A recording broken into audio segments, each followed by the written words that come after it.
But hey, you got to me. I got my hands on you. The collar shut off. Perfect. Wham, bam, you did it, man. Here's a few treats. Good job. And that's what we're going to do again.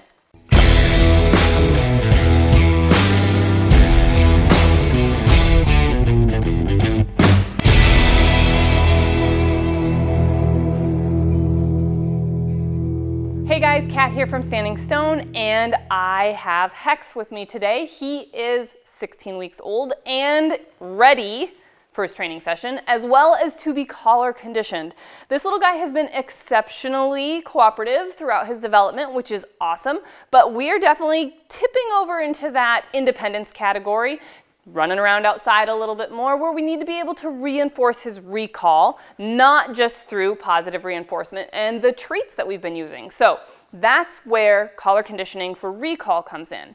But we don't just slap a collar on this little guy, throw him outside, push the button and call it good. We have to condition that process ahead of time, which means we are going to do his training session in a very controlled environment, which isn't just, oh, we're inside. I also am controlling my environment with a check cord, because as you can see in the background, we've got a training table. There's some, climb stands, Kato boards, things like that he could definitely get under there, climb around on those. And if I don't have a way to be attached to him, I'm going to have to be climbing under there too. So I'm going to add a little bit more control to my environment and my session by having a check cord on him.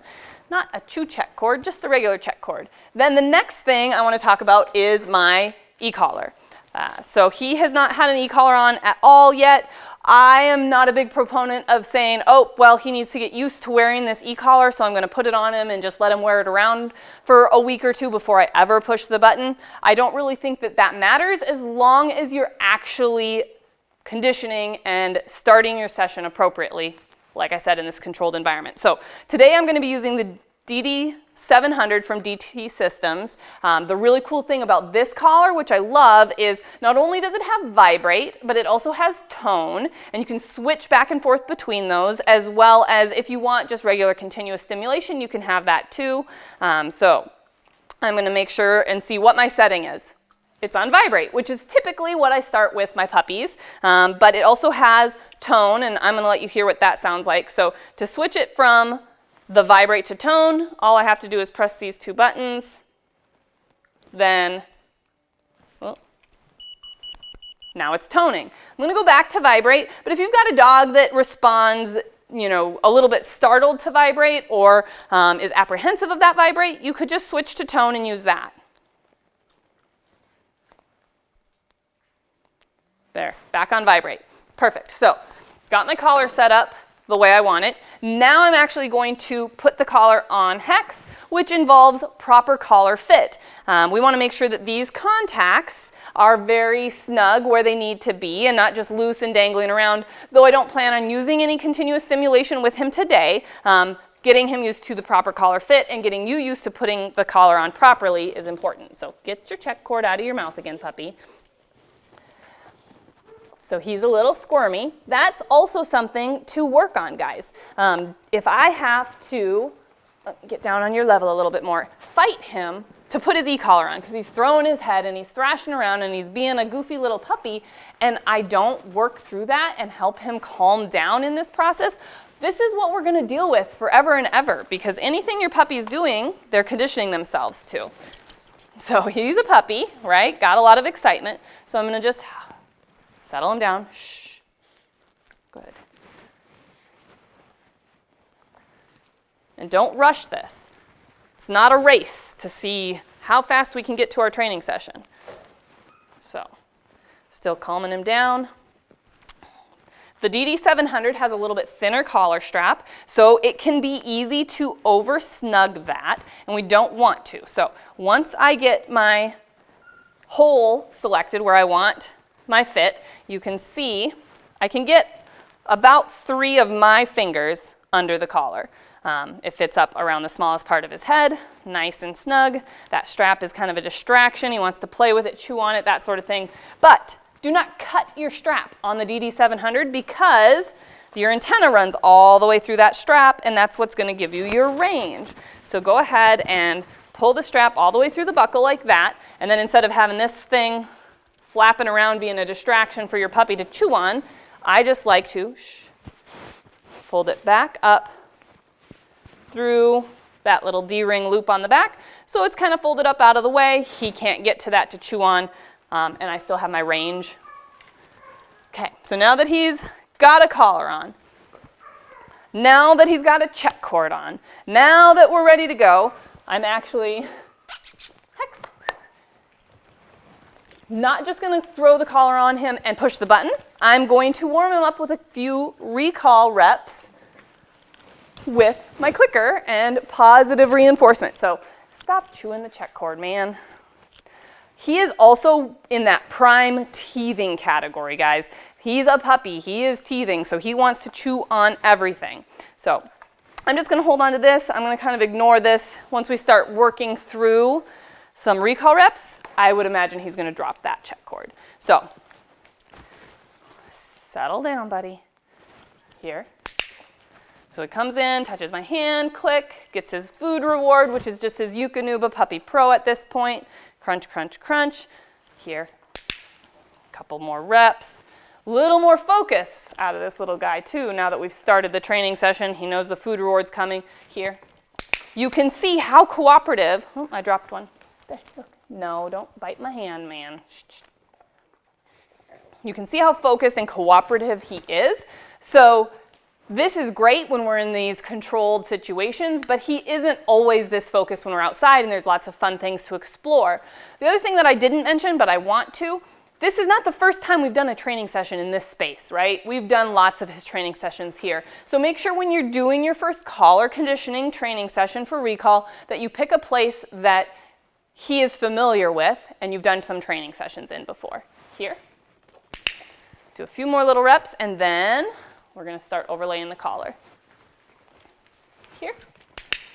Good. So I'm going to put my clicker away.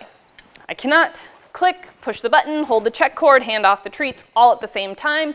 Not enough hands for that, which is completely fine.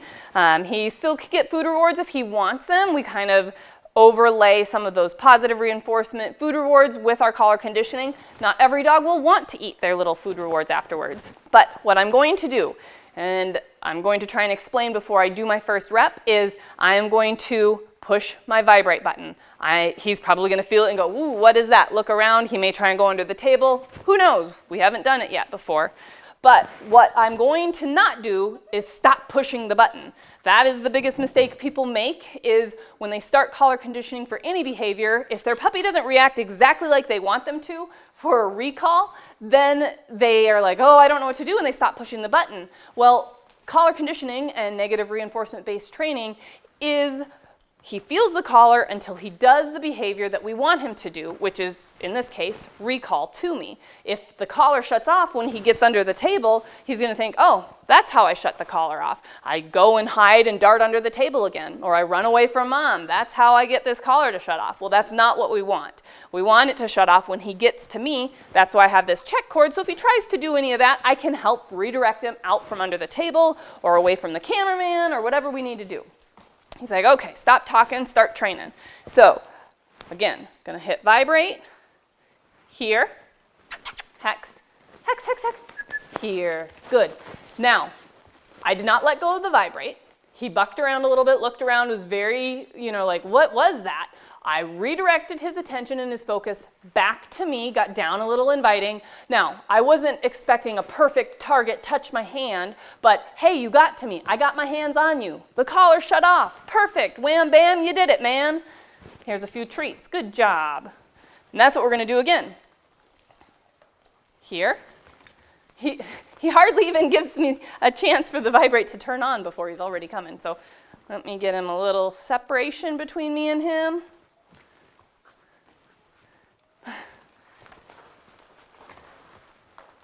Trip me over the check cord. So I'm trying to get a little space between him and I so I can do an actual recall rep. Here, hex, here, good. So he turned, looked at the check cord. Was the check cord the thing that was, feeling weird? Nope, it was the collar, but he doesn't know that. Redirected his attention again, called his name a couple times. He recognized that I was the one talking to him. He could then comply with what I was asking, a cue he already knows, which is the recall. Here, you can see him paying attention. Good. So we'll do a few more reps. He also is like, hey, these are platforms, these are places I can go and stand there. Sometimes when you get a puppy that's super cooperative and super smart, you have to challenge them a little bit in the training session too. So we'll see if I need a partner to call him back and forth between. That's something that you can do. But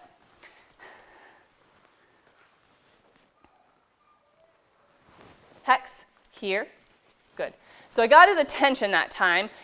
He was feeling the collar, he's looking, you can see his reaction to the collar. It's not a poor reaction, but he is feeling it and going, what is that?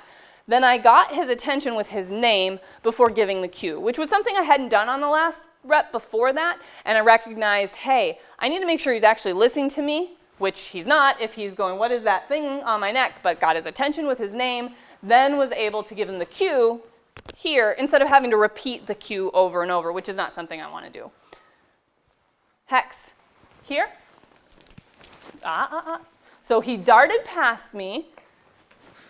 Good.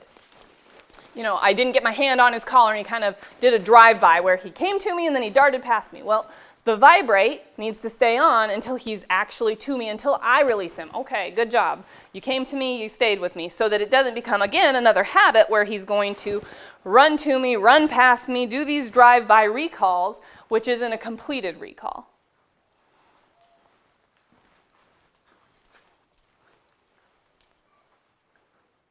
Hex, here.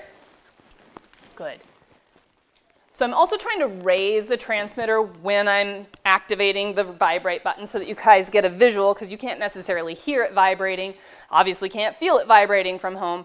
So I'm trying to give you a visual indicator of when it's being used and then trying to put it down when I'm done using it. It's not necessary to do that at home when you're doing your own training sessions. Doesn't make the collar work better or anything like that, just a visual for you guys. So let's not get tangled up under there. Come on, buddy. Good boy, come on. Good job. So, try another rep here. Well, let's see if we can work through this. This might be interesting. So, Hex, here. So you got your doggy here. Good. Hiding up under the table, the vibrate didn't shut off. I gave him a little tug on that check cord so he could feel like, hey, let's get some movement going. Good job. He's over here exploring. Hex, here. Good boy, good boy. He's doing a really good job with this training session, guys. He's responding really well, getting some good reps in. That doesn't mean that we can just throw him outside without this check cord and say, he's collar conditioned to recall, we've got it made. We need to continue doing some more repping, some more conditioning in other environments, generalize this behavior, generalize this conditioning of the behavior in other places, including outside, and then we can move into the proofing of that, where we're going to be using more than just the vibrate in situations where he's more distracted. You definitely want to get to the point before you're doing any of that proofing that you don't have to rely on this check cord in these controlled situations anymore, and you can trust that he understands completely how to shut the collar off and that he's going to when there's minimal distractions and minimal things going on. So we'll try one more rep here, if I can get him just a little farther away from me. Hex, here. Good job. Good job, buddy. That was a great rep to end on. I'm happy with how this training session went. He looked really good. I'm Kat, the dog trainer. This little guy's Hex. We're going to keep working on his collar conditioning, and we will see you in his next video.